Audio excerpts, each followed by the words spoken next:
So as a mechanical engineer, if you are going to become a design engineer, DE, design engineer, ang role nyo is parang kayo ang evaluator. Ano, hindi kasi talaga kayo yung magdi-design ng ganitong mga equipment or yung mga parts of equipment. So for example, you are assigned to a project. Ang project nyo, kunyari, is a wind turbine project. So kunyari, involved kayo sa wind turbine project. Wind turbine project, wind TP, WTP na lang. Sorry. Saan ba tayo?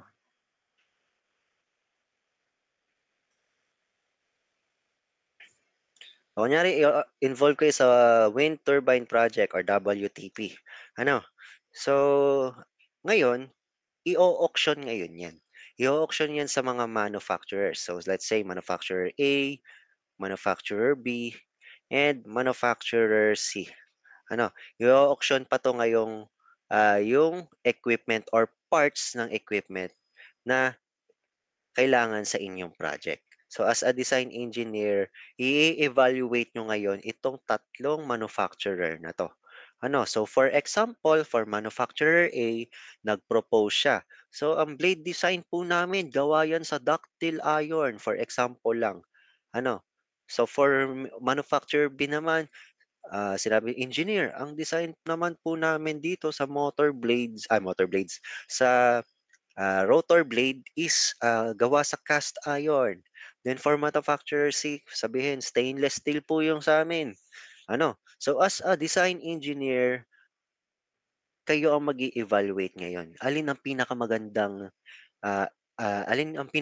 material? Ano ang pinakamagandang equipment or part na gagamitin natin para dito sa project na 'to? Si manufacturer A ba, si manufacturer B, or si manufacturer C, okay? So, sila hindi nila alam yung pino-propose ng kalaban.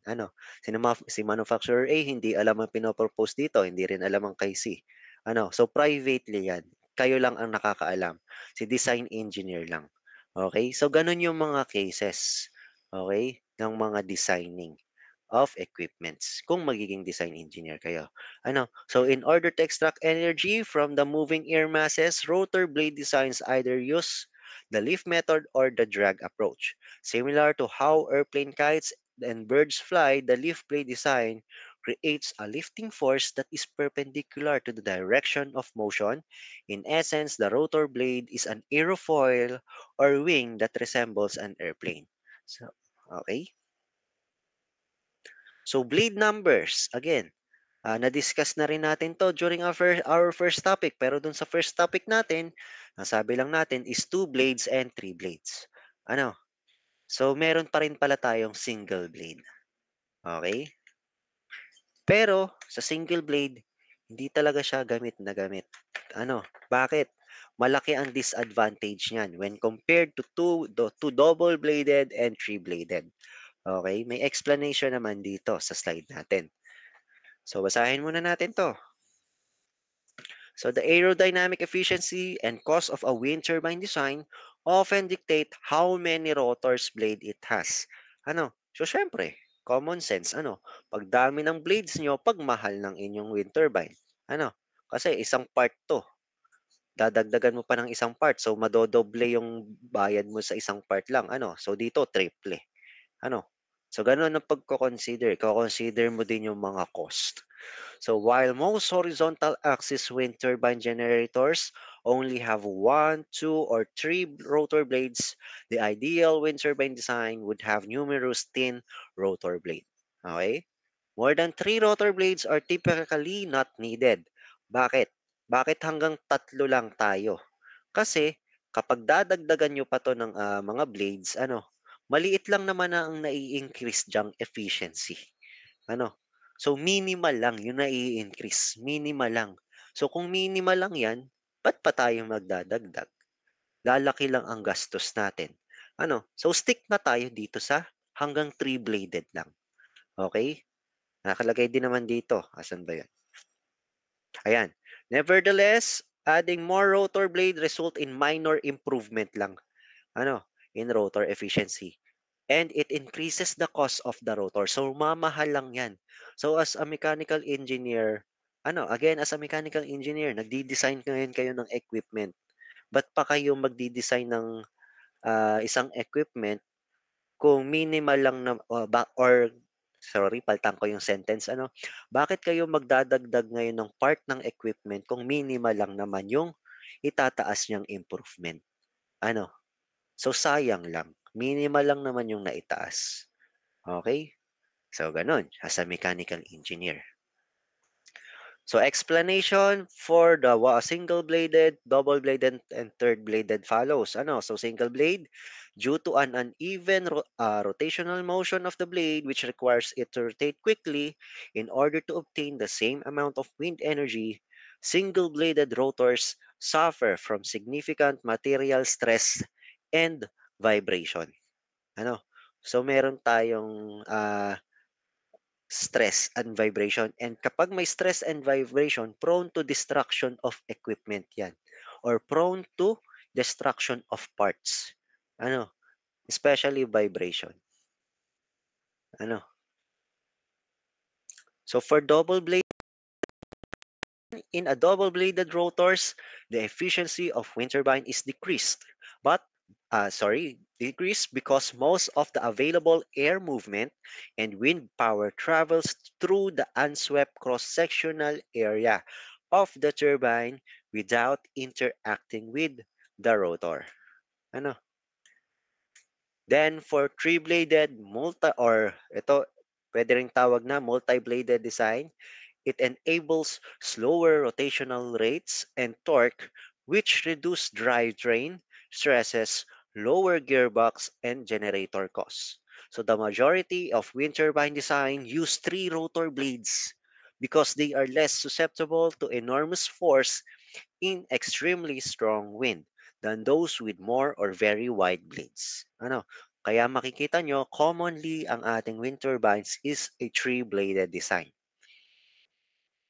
So, as a mechanical engineer or as a design engineer, anong pipiliin nyo? Odd or even numbers of rotor blades? So, explanation dito. So, when rotating a wind turbine with an even number or rotor blades may experience stability issues. So, when designing, kapag even daw, may stability issues tayo sa ating even-bladed wind turbines. Bakit? So, i-drawing natin wind turbine. So, for example, ito yung nacelle natin ha. Bullet shape. Yan. Then, the tower.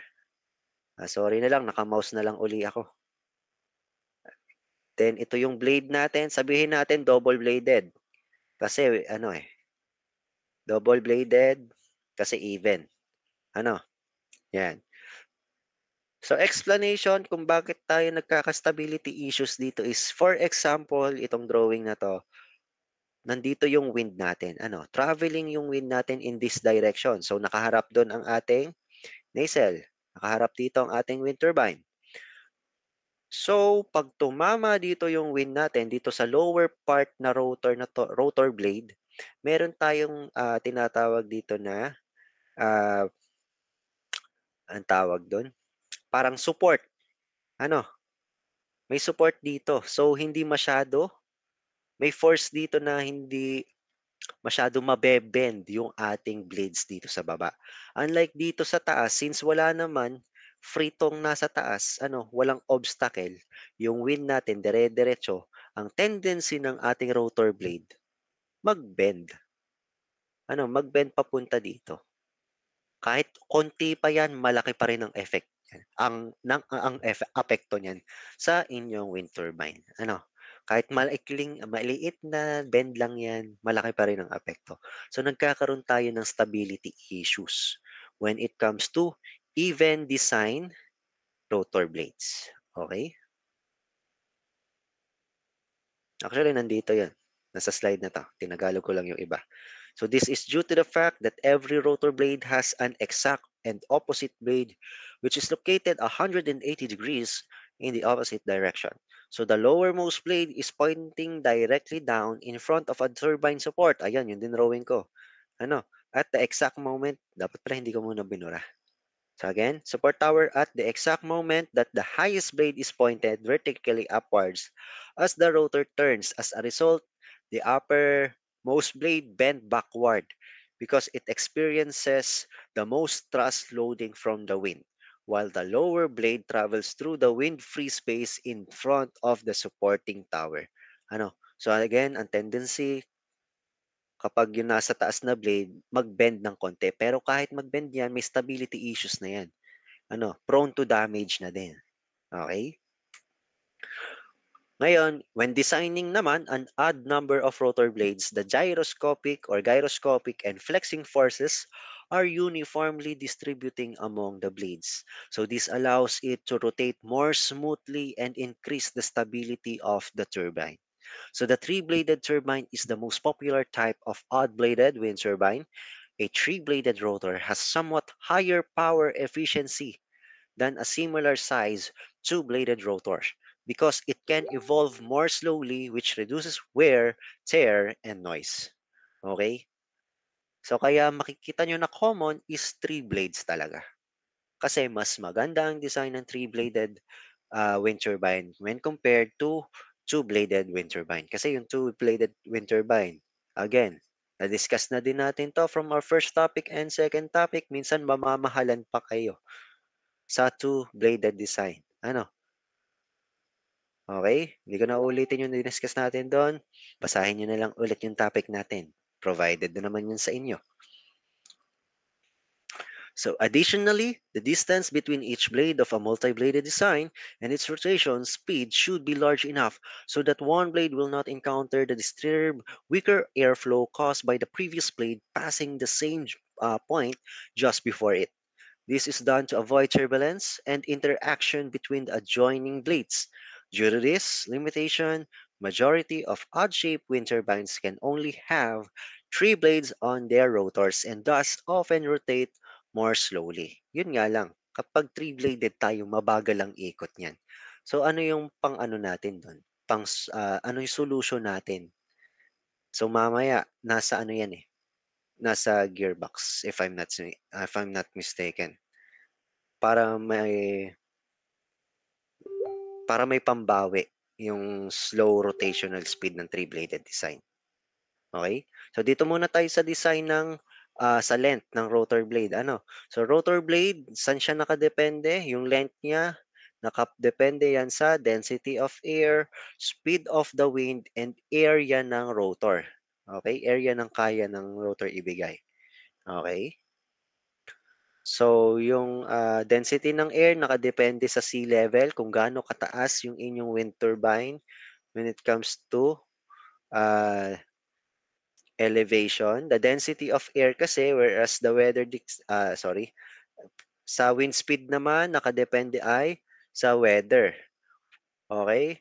Moreover, since the size of the rotor dictates how much kinetic energy a wind turbine can extract from the wind, we may adjust the rotating area swept by the rotor blades by increasing the length. Okay? So, ulitin ko lang yun dito, kapag sea level, density of air na yung nababago. Kapag weather naman, wind speed. Okay? So, rotational tip speed, which is a product of angular velocity, is an important component of the blade length. So, rotor blade pitch or angle. Angle of inclination, nandiyan din yon. So, fixed design wind turbine rotor blades typically feature a minor twist and a taper throughout their length from the tip to the root to accommodate the various rotational speeds along the blades. As opposed to being straight or flat like airplane aerofoil wings, it twists enables the blade to capture wind energy at different tangential angles rather than just straight on if the wind strikes a flat or straight rotor blade at different angles. So called angle of attack. It will stop lifting and may even stop. So when turbine design, blades are typically twisted along their whole length to maintain the rotor blade, seeing an optimal angle of attack, boosting lift and efficiency. Moreover, the wind turbine design twist also prevents the rotor blades from rotating too quickly in strong winds. Okay? So blade construction, again, nandyan na yung mga materials. Okay, blade construction is one of the critical factors that can affect the performance and efficiency of a wind turbine. So the geometry of the rotor blades affect the kinetic energy extracted from the wind. Therefore, selecting the aerodynamically ideal blade from the design is crucial. Okay, so again, as a design engineer, kayo yung evaluator ng manufacturers. Ipapa ipapabid kasi yan, ipapa-auction. Sino kaya yung pinakamagandang manufacturer ang magbibigay niyan? Pero sabihin natin, again, yung example ko kanina, manufacturer A, manufacturer B, and manufacturer C. Sabihin natin pinakamagandang design and pinaka-applicable na design ay kay manufacturer A. Kaso nga lang sobrang mahal. Pero kay manufacturer B, pasok naman sa requirements. Pasok sa requirements, mura pa. Then sa manufacturer C, wala talagang pumasok na requirements. Sino pipiliin nyo? A, B, or C? C, B. Ano? Kasi, i-ano din natin yan. Um, Isasama din natin, ifa-factor din natin yung cost. Ano? Economics. Economics, kailangan natin i-factor yung mga cost. So, doon tayo kay manufacturer B kasi pasok naman sa requirements, budget, parang budget meal pa. Ano? Okay? So, ganong mindset when you are a mechanical engineer, if you are a mechanical engineer. So, moreover, the structural design of the rotor blade is just as important as the aerodynamic design.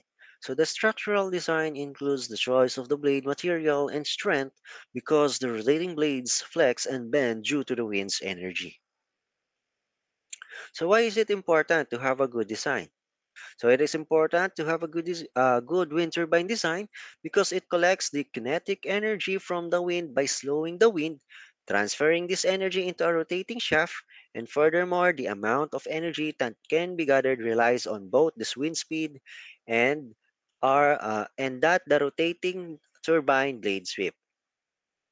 Wala na tong the R. Typo lang to. And that the rotating turbine blade sweep, okay? So the design and technology of the wind turbines have advanced over many years. So the cost of electricity is the primary driving force for the development of bigger, more effective wind turbines. Aeroelasticity and aerodynamic performance have steadily achieved their maximum levels. Nevertheless, to meet the structural stability requirements for extremely big blades, it is vital to establish a balance between these two.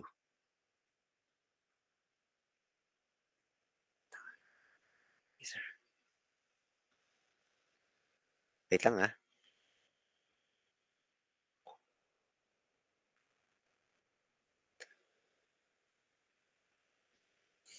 Okay. Next is, oh yan na pala, nandito na tayo sa second objective of our topic which is to identify wind turbine equipment auxiliaries. Okay? So components lang to. So quick discussion lang to. So wind turbine equipment auxiliaries are critical components of wind turbine systems that ensures the smooth operation, functionality, and maximum output. So their proper functioning ensures that wind turbines remain available a viable source of renewable source of energy, contributing to addressing the global energy crisis and mitigating climate change. So ang i-discuss natin dito, ano ba yung mga mahahalagang components or auxiliaries na isasama or i-consider natin sa wind turbines and yung maintenance nitong mga auxiliary equipment na to. Paano natin i-maintain to? Bakit din nandito rin yung explanation bakit mahalaga yung mga components ng or bakit mahalaga yung auxiliaries na 'to sa ating wind turbines, ano? So first off is the gearboxes and drivetrains, ano? So here are some of the key function that the gearbox and drivetrains play in a wind turbines. So unang-una, torque amplification. So wind turbines often operate at low wind speed. So again, diniscuss ito earlier. Sinabi yung three-bladed design natin, dun sa three-bladed discussion. Sa three-bladed design natin, mabagal ang pag-ikot. So 'pag mabagal umikot ang ating wind turbine at mabagal din yung torque, makakaapekto 'yan sa pagpo-produce ng electricity. So paano natin 'to, iso-solve? Paano yung mabagal yung rotation ng rotor blades niya pero yung torque niya mabilis. Pero yung yung torque capabilities niya okay, nakakapag-produce ng rated power for our wind turbine. So diyan pumapasok yung mga gearboxes for torque amplification. Kahit mabagal yung rotation ng ating three-bladed wind turbines, with the use of gearbox and drivetrains, nakakapag-produce sila ng high torque needed to turn the generator.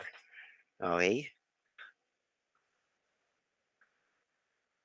Ayan, ang role ng gearbox and drivetrain is to produce a high torque needed to turn the generator. So kahit mabagal ang rotation ng ating rotor blades, basta may gearbox and drivetrains tayo, mako-compensate niya yung bagal ng rotational speed ng ating rotor blade. Mabibigyan pa rin tayo ng high torque with the help of gearbox and drivetrains. Okay? Another uh, Another plane ng gearbox and drivetrains natin for our wind turbine is alignment.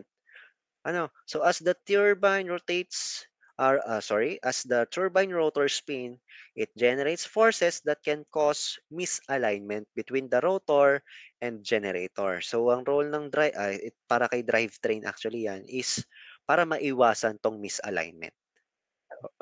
Okay? And lastly is load management.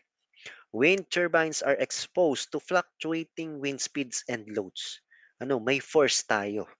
So which can generate high stress on gearbox and drivetrain. So nare-reduce nila yung load management. Okay?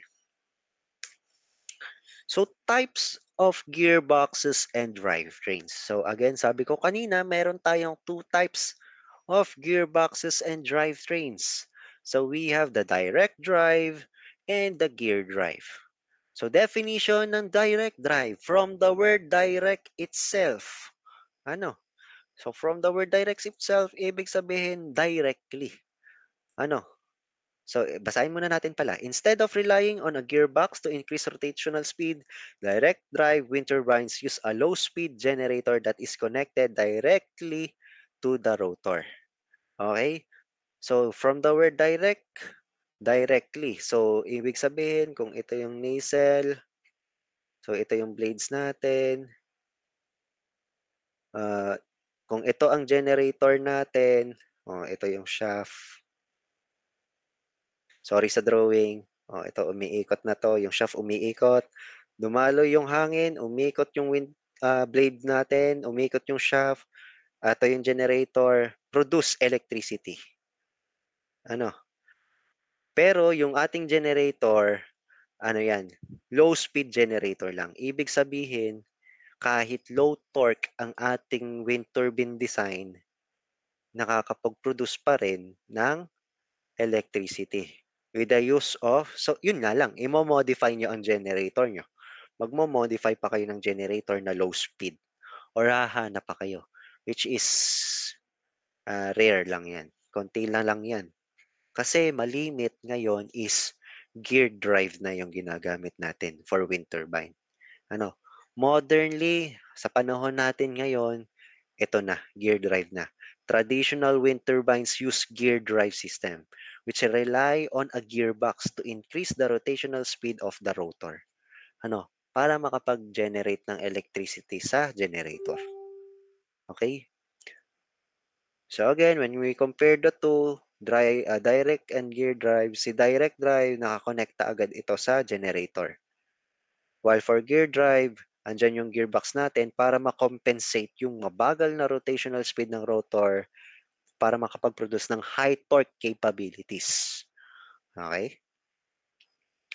So maintenance. Maintenance natin, nandyan yung oil analysis. So oil analysis, lubrication yan. Para dumulas yung pag-ikot. Baka mamaya wala na palang lubrication yung ating sa shaft or yung sa motor natin, sa rotors, hindi na pala naikot ng ayos. So we need to have maintenance. for oil analysis. So we need to identify potential problems because it can cause significant damage pag hindi natin na maintain yung oil analysis na yan. Next is vibration monitoring. So vibration natin, high levels of vibration can indicate a problem with the gearbox or drivetrain including wear or misalignment. Ano? So mapapansin nyo din naman kapag yung kotse nyo umaalog-alog habang naandar, ibig sabihin may problema na yan, di ba? So dito rin sa wind turbine. Basta malakas na yung vibration dyan. Oops, stop the operation. May problema wind turbine natin. Tingnan natin. Ano? Ganun. Then inspection. So inspection once a year or every 2 years, yan, ini-inspect ang ating gearboxes and drivetrains. Ano? Yan, ito. Once or every 2 years, check for wear, leaks, and other signs of damages. So another auxiliary equipment for our wind turbines is the cooling systems. So why do we need to use cooling systems? It is to increase efficiency, prevent damage, reduce maintenance costs, and ensures safety. Okay? So increase efficiency, again, baka mamaya mainit na pala yung wind turbine nyo, overheating na pala. So bababa ang ating efficiency once na nagkaroon ng overheating of the equipment. So it increases efficiency if we have cooling systems in our wind turbine. Okay? At kapag nag-o-overheat, prone to damage. So it also prevents damage. And kapag na-prevent natin yung damage, nare-reduce natin yung maintenance costs. Kasi nagka-damage, cost yan. Prevents damage, ibig sabihin hindi lagi tayo magkakaroon ng maintenance. And also ensures safety. So related lahat to. Okay? So types of cooling system. So we have two, which is air cooling systems and liquid cooling systems. So first one is the air cooling systems. So from the word air itself. So with air, so ginagamitan ng atin ng hangin para mapalamig ang ating equipment. And ano ba yung nakakapag gamit ng air or nakakapaggawa ng wind flow? Siyempre, yung ating mga fans. So when we say air cooling system, we are using fans. Okay? It is used to circulate air through the machine to cool down internal components. Okay? For liquid cooling system naman, from the word liquid itself, ibig sabihin may liquid tayong dinadaloy sa ating equipment. And kung may liquid yan, yung liquid na yan, pinapalamig lang yan, ito, through the flow. May flow through the turbine components to absorb heat and transfer it to a heat exchanger. So when we compare the two, itong air cooling system and liquid cooling system, sa efficiency, mas maganda sa liquid. Sa cost, kay air cooling tayo. Kasi si liquid cooling system natin, may mga components pa yan like heat exchanger, valves, etc. Minsan may pumps pa yan. For air cooling system kasi, fans. Minsan fans lang, filter, konti lang. So if you want an efficient cooling system, liquid. If you want to save up your costs, air cooling system. Again, we are going to depend on the area you are to put your wind and energy system pa rin naman eh. And depende pa rin yan sa inyong design. Ano ba yung requirements nyo? Okay? So here are some images or examples for an air cooling system and liquid cooling system. So air cooling system, ayan, ito yung fans natin. Then we also have filters dyan sa loob. Ano ba? Bakit tayo may filters pa? It is to cover dirt and debris to prevent entering of dirt and debris papunta sa ating mga wind turbines. Kasi fans yan eh. So kumukuha tayo ng hangin from open space, then ipapasok natin yan kay wind turbine. Paano kung itong air na to may mga particles dyan, dust particles? So we need to have filter. Okay? Then we have our liquid cooling system. Nandiyan yung mga heat exchanger, pumps, bulbs, etc. Yan o, may mga ano pa yan, pipes, connector pipes, nozzles. So medyo hindi naman complicated, ano lang, medyo mahal when compared to air cooling system. Ang air cooling system, ilang parts lang yan. Okay? So if budget wise ang gusto nyo, dito tayo. Efficiency wise ang gusto nyo, dito tayo. Okay?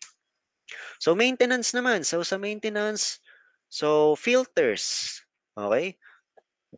Filters, regular cleaning and replacement of air filters to prevent blockage due to dirt and debris. Yan yung sinabi ko kanina. Then inspection. So inspection, visual and operational inspection of coolant and heat exchangers help identify any leaks or issues before they cause damage. So fluid changes naman, syempre, if liquid cooling system yung gamit nyo, as time passes, may nangyayari sa liquid natin sa loob ng ating mga equipment. So we need to have fluid changes. Ano? Okay? So regular fluid changes help to ensure that the coolant is working effectively and has the correct properties. Okay? Minsan kasi yung quality ng liquid natin sa loob niyan, bumababa na pala. Once na bumaba sa minimum requirement yung quality ng liquid nyo, magkakaroon tayo ngayon ng sira sa ating equipment. For example, sa pumps natin, kung bumaba yung quality sa minimum requirement, magkakaroon tayo ng cavities. Ano? Alam niyo ba yung cavities?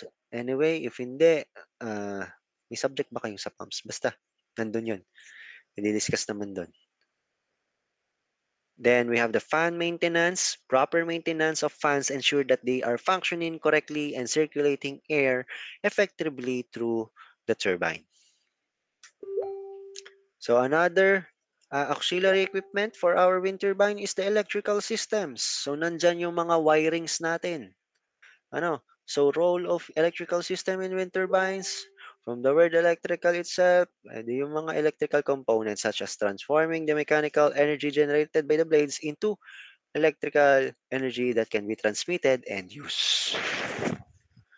So components of electrical systems, nandyan yung generator, transformer, power conversion system, control system, and power distribution system. Ano, lahat ng may mga wiring or electricity involved. Andyan yung electrical system natin.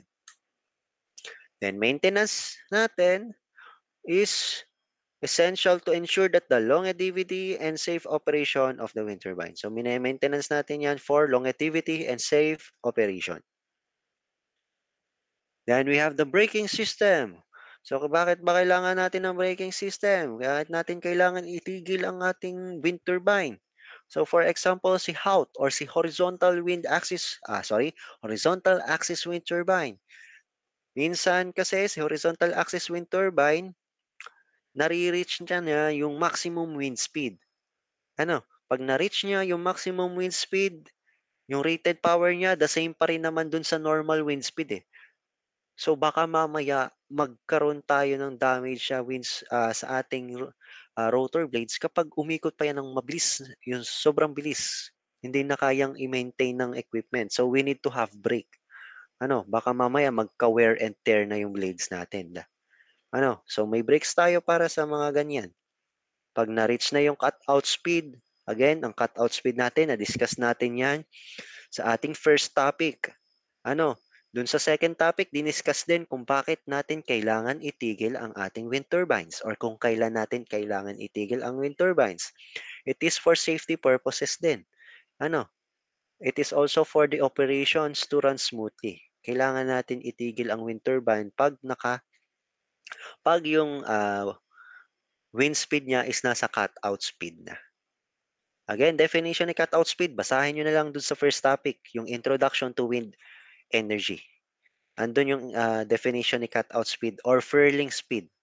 Furling speed yung ang nakalagay dun sa first topic natin. Ano?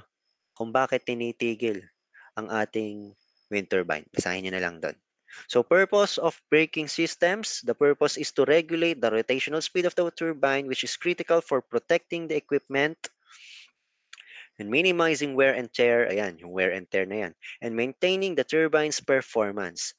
Additionally, the braking systems ensure that the turbine operates within safe operating limits and prevent damage to the tower or other structures in the event of a catastrophic failure. So for safety purposes din, kaya meron tayong braking system. So types of brake, we have two. We have mechanical braking system and electrical braking system. So from mechanical braking system, ginagamitan natin dyan ng braking pad. Okay, for electrical naman, nandyan yung mga magnets. Okay, again, for mechanical, more on contact braking.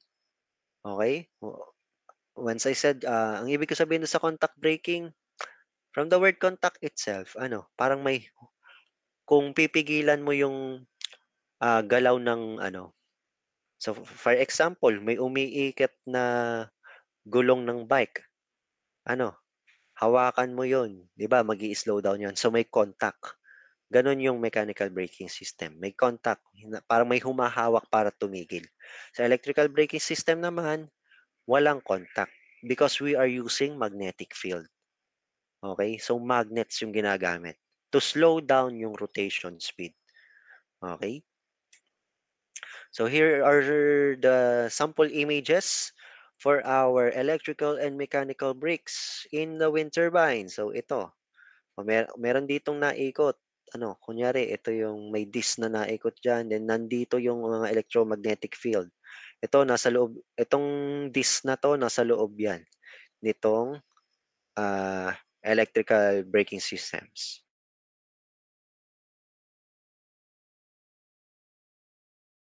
Electrical braking system, magpo-produce dito ng electromagnetic field, slowing down the rotation of this disc. So, nagkakaroon ng brake. Okay? So, mechanical naman, ayan, minsan gears yung pinapabagal ng gear. Ibabagal dito with the use of contact. Okay? Minsan may braking pad. Yung pad lang yan. Parang tagahawak, with the use of friction force yon. Okay? Minsan friction force yung pumipigil. Okay? So, maintenance of braking system. So, maintenance, inspecting brakes and brake pads, yan, mga pads for mechanical yan. For damage or wear which can cause the system to fail. Checking hydraulics or pneumatic systems for leaks or contamination which can affect the system's performance. Cleaning and lubricating mechanical brakes to ensure that they operate smoothly and reliably.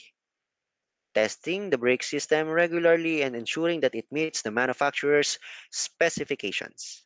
And lastly, recording maintenance and inspection records to allow for a comprehensive analysis of the braking system's performance and its history. So hydraulic systems is another auxiliary component or auxiliary equipment for our wind turbines. So sa hydraulic systems naman natin, from the word hydro, tubig or liquid. Nandyan yung mga fluids natin or liquid substances. When I say liquid, ano ba yung gumagamit ng liquid na equipment? Pumps. So kung may pumps tayo, hindi mawawala yung valve. Kung may valve tayo, ibig sabihin, ano ba yung use ng valve? To control the flow of fluid. So we have hydraulic fluids din dyan. Okay, then may actuators din tayo to convert yung sa pump natin into something used for actuators. So ano ba yung function ng hydraulic systems natin? We have blade pitch control, yaw control, and braking. So for blade pitch control, it is the most vital hydraulic system. The blade pitch control system is one of the most vital hydraulic systems in a wind turbine. So the pitch of the blade is continuously adjusted to optimize the aerodynamic efficiency of the rotor. So yung sa rotor blade natin, umiibo pa yan left and right, depending para sa mga lift and drag force natin. In-explain to, parang may video nito. Hindi ko alam kung sa first topic natin or second topic. Pero parang sa second topic.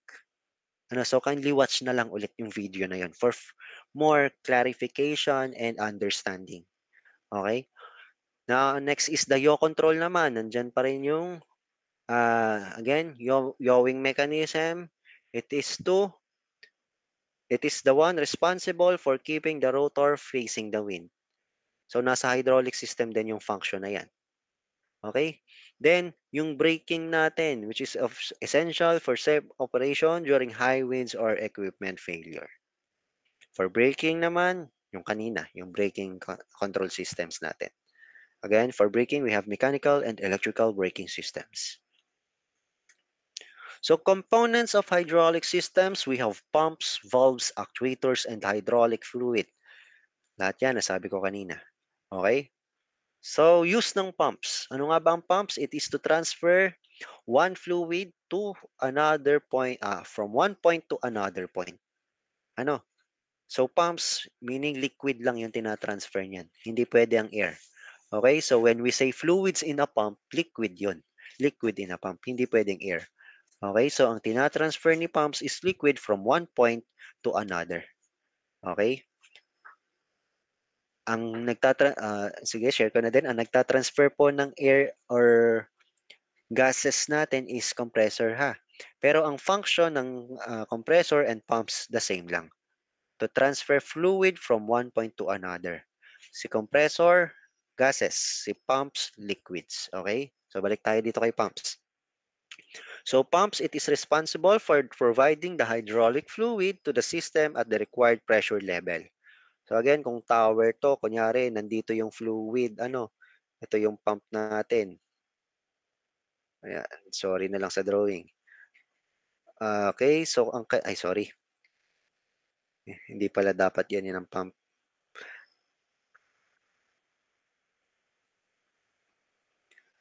But anyway, ang use ng pump natin, again, kung nandito yung fluid niya and kailangan niya dito sa level na to, is to transfer this fluid into this point, from one point to another. At the required pressure level. Then valves. Ano ba ang valves? Ang valves parang switch yan. So it is the one controlling the flow of the fluids. Okay?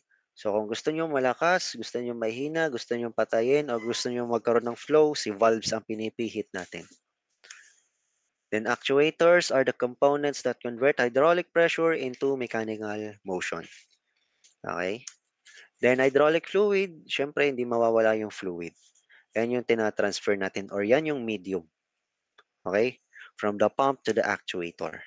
So maintenance of hydraulic natin, regular inspection. So, para maiwasan ang mga wear. Kasi sa pumps natin, nagkakaroon dyan ng cavitation. Kailan ba nagkakaroon ng cavitation? Doon na lang i-discuss kung saan subject yung pump. Wag na dito. So, replace worn or damaged components immediately to prevent failure. Then, check hydraulic fluid level and quality. Again, quality kailangan. Baka mamaya, bagsak na pala yung quality ng fluid nyo, sira ang pump nyo. Okay? Next is ensure the hydraulic system's pressure is within the recommended levels to prevent excessive wear on components. And lastly, ensure that the system's valves and actuators are functioning correctly to ensure optimal control. Then we have the lighting and the communication system. So, lighting communication, di ilaw and yung mga radyo natin. So, sa lighting natin, safety ang pinaka number one concern ng ating lighting and communication system. Safety, bakit tayo may lighting? For example, may mga airplanes tayo, low flying airplanes or helicopters. Mamaya tatama na pala sa wind turbine natin, hindi nila kita. So, paano nila makikita yon? Nilalagyan natin ng ilaw ang ating mga wind turbine. And we also have communication system para ma-warn naman tong mga low-flying aircrafts na to. So may mga radio din tayo. I-radio natin yung mga low-flying aircraft. Sir, malapit tayo sa wind turbine namin. Distansya. So ganun lang. Ang ating use for lightings and communication systems ng ating wind turbine. So components, nandyan yung obstruction lights. So when we say obstruction lights, it illuminates the wind turbine rotor blades and tower.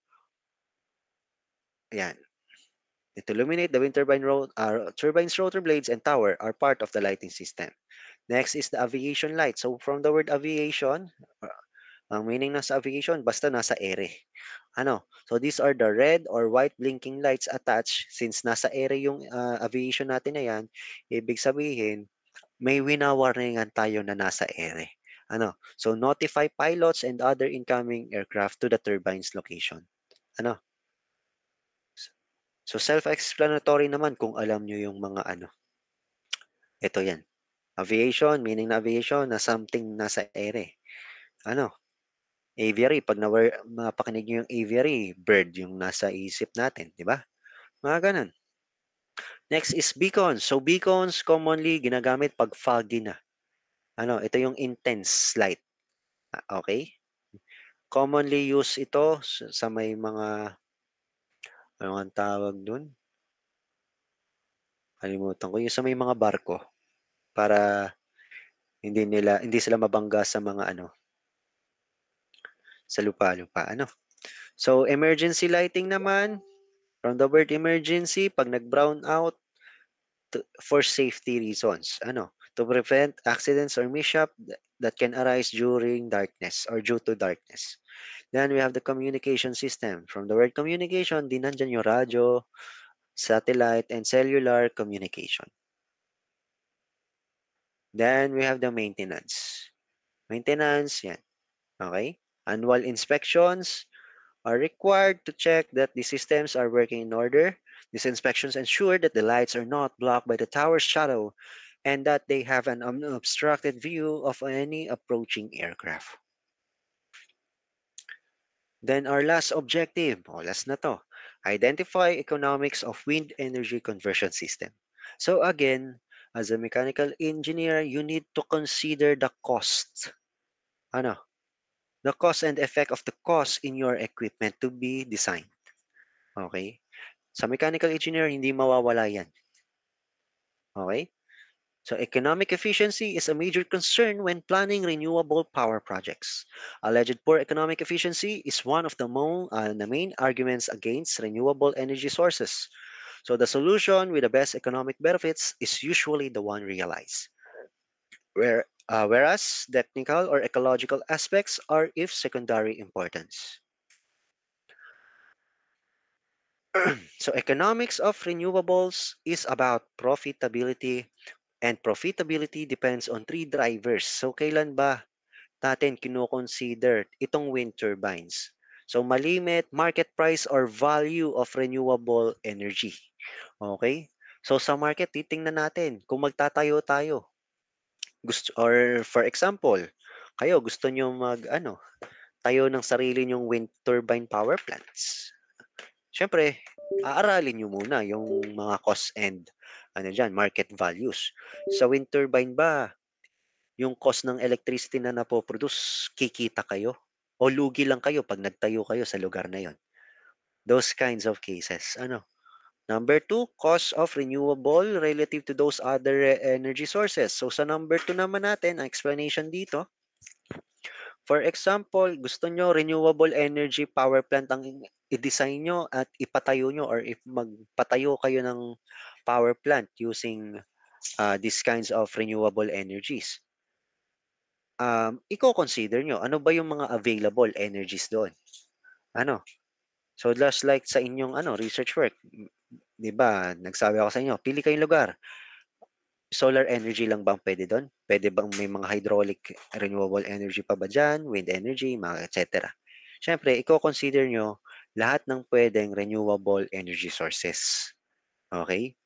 So, for example, dito sa lugar na to, ano yung pinakamaganda na renewable energy? Solar ba? Wind ba? Water ba? Okay?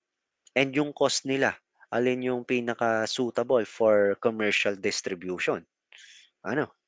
So number three, policies to promote renewable and environmental goals, particularly climate and energy security policies that raise costs of using fossil fuels and or subsidize cost renewables.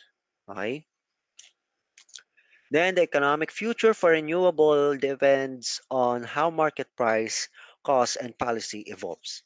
So the result of economic calculation is the cost for 1 unit of energy. For heat providing system, the costs are related to kilowatt hour of heat. For electricity generating system, the costs are related to kilowatt hour of electricity. So economic impact to communities naman. So ano bang impact nito kapag nagpatayo tayo ng wind energy system sa isang lugar? So wind energy projects provide many economic benefits to neighboring communities. Bakit? Kasi magkakaroon sila ng trabaho, jobs. Magpapatayo ka sa isang lugar ng wind energy. So we need workers. We need some manual labors to do this construction. We need someone to design this project. Ano? So yan yung mga economic impacts. Another one is a new source of revenue for farmers and ranchers in the form of land lease. Since wind turbine natin, maliit na area of land lang yung masasakop, pwede natin siyang i-install almost anywhere. Especially maganda yan sa mga farms. So minsan ayaw nyong bumili ng lupa. Magde-design kayo ng wind energy. Naisip nyo, ay parang dito mahangin. Kaso meron na meron dong may nagmamay-ari na ng lupa na yon. For example, farmer nga. And may mga crops siya doon. May taniman siya doon. So magkakaroon kayo ng agreement. Magkakaroon kayo ng lease agreement, paano ang payment, etc. So economic impact.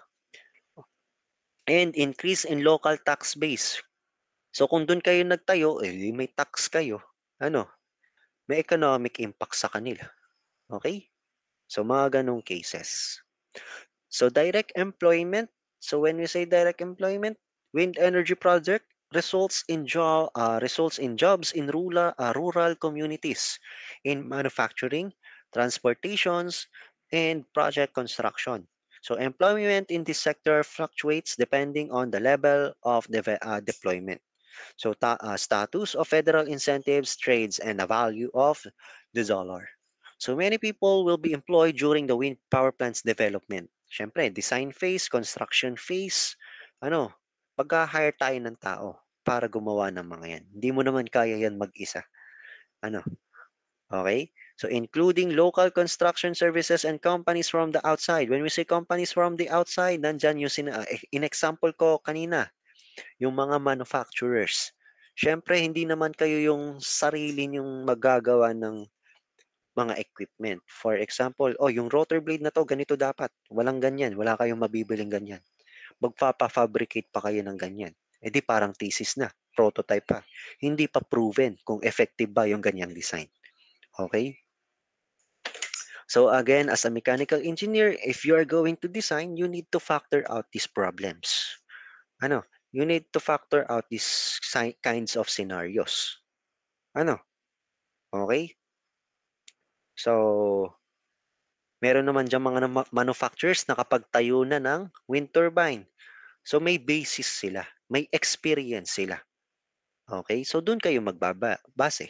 Okay? And, okay, balik tayo dito. Including local construction services. Ay, wala na pala tayo. So, this activity will provide a large amount of indirect economic impact and induce impacts during the construction phase of a project. Now, land lease payments, yan yung sinabi ko kanina, agreement between kung saan nyo gusto magtayo ng wind energy system. Okay?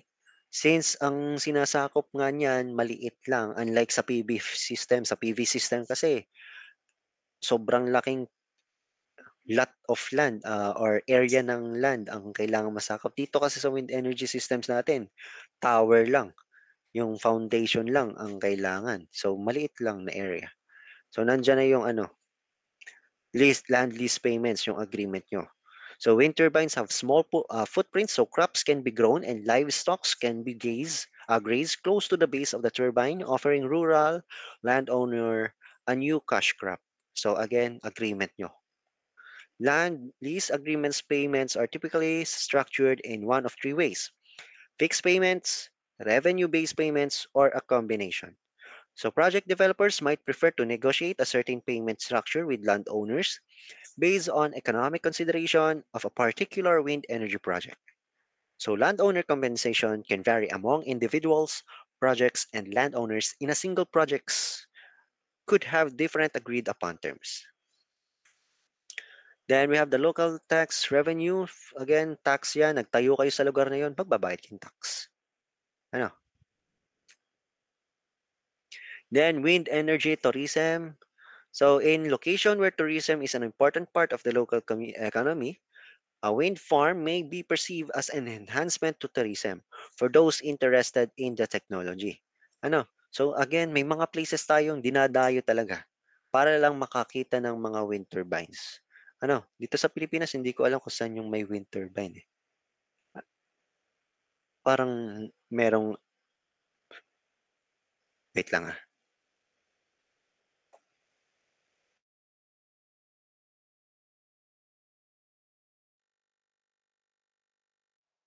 Ayun, ang mga pet pala, nag-ano yan.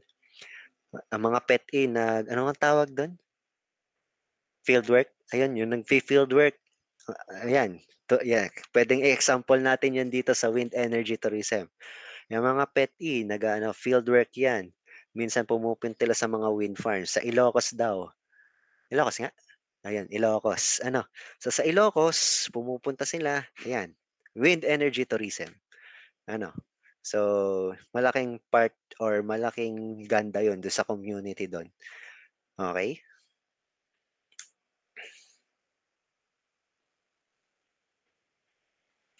Now, for estimation costs, we have final costs. Itong final costs, all the costs such as installation of the power plant, operating and maintenance costs, as well as disposal costs, are divided by the total number of kilowatts hour generated during the plant's lifetime. For cost naman, assumption about future developments have to be made. Certain costs are sometimes excluded from the economic calculations so that the power plants appear profitable again. So again, as a mechanical engineer and you are about to design a wind turbine systems or wind turbine, you are about to design a wind turbine plants or farms, cost, sa palugi ba yan o sa paahon? Ano? So iisipin nyo. Kailangan may preparation kayo. May commercial team dapat kayo na mag-estimate na okay ba ang magtayo ng ganito or hindi. So classical economic calculations, yan, mga interest rate. Ano? So investors expect a payment of interest for his invested capital. So syempre may mga investors kayo. Okay? Or kung wala, kayo yung investor. Ano? So calculations, so ito hindi ko na i-discuss. Calculations, wala naman kasi tayong calculations sa ating uh, finals. Okay? So for these slides, yung mga remaining slides na calculation, this is to familiarize lang kung ano yung mga involved na calculations when it comes to economics in wind turbine. Ano? Mainly, dapat ito dinis-discuss ay sa economics na subject. Ang alam ko, meron kayo nun. Meron ba kayo? Tama ba? May economic subject ba sa third year? Wala po kami. Yan. Ano? Okay. So, nandun yung mga formula na yan. Yan. Ito sa pang-plant talaga to. So, assuming the system produces an average annual amount of energy, the specific energy cost is calculated by, yan. Specific energy cost is equal to average total annual cost over average annual amount of energy. Okay? Yan. Yan. Hindi ko na di-discuss to. So, familiarize nyo lang para may idea lang kayo kung ano yung mga calculation for cost dito. Economics na kasi to eh. Yan. Mga interest rate. Ano?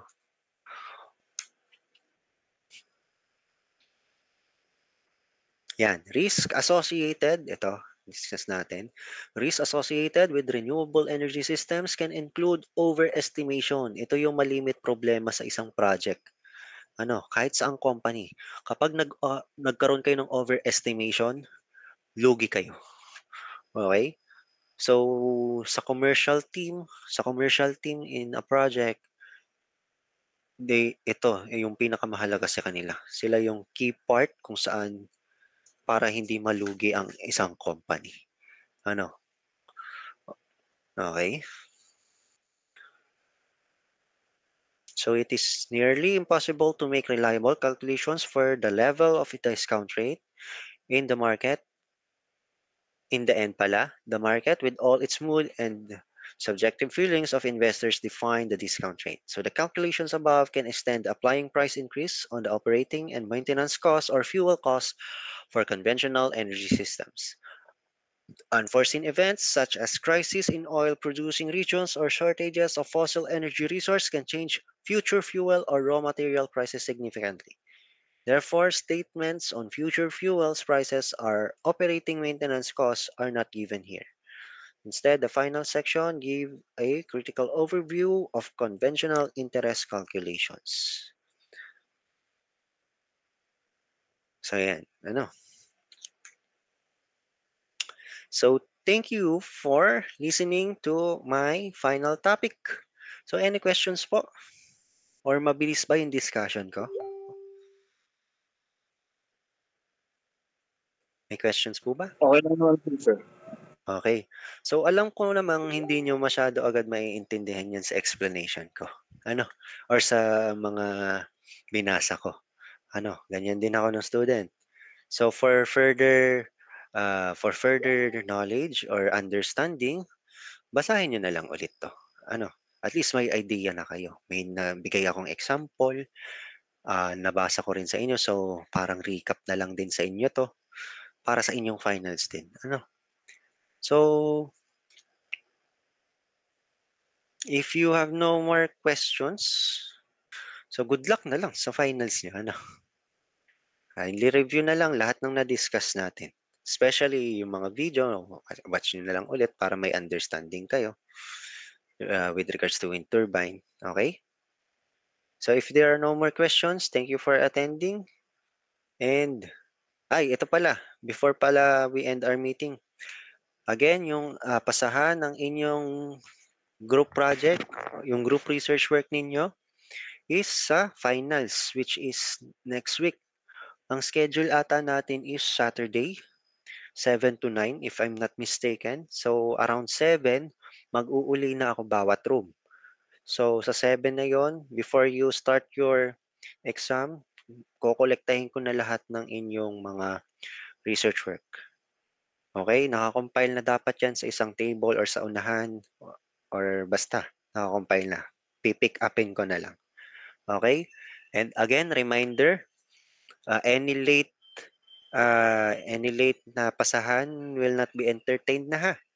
I think I have given you enough time naman para matapos yan. Okay? And ano pa ba? So that's all lang naman. So kung walang questions, thank you for attending na. You can leave our class meeting. Okay? So thank you. Thank you po, sir. Thank you po, sir.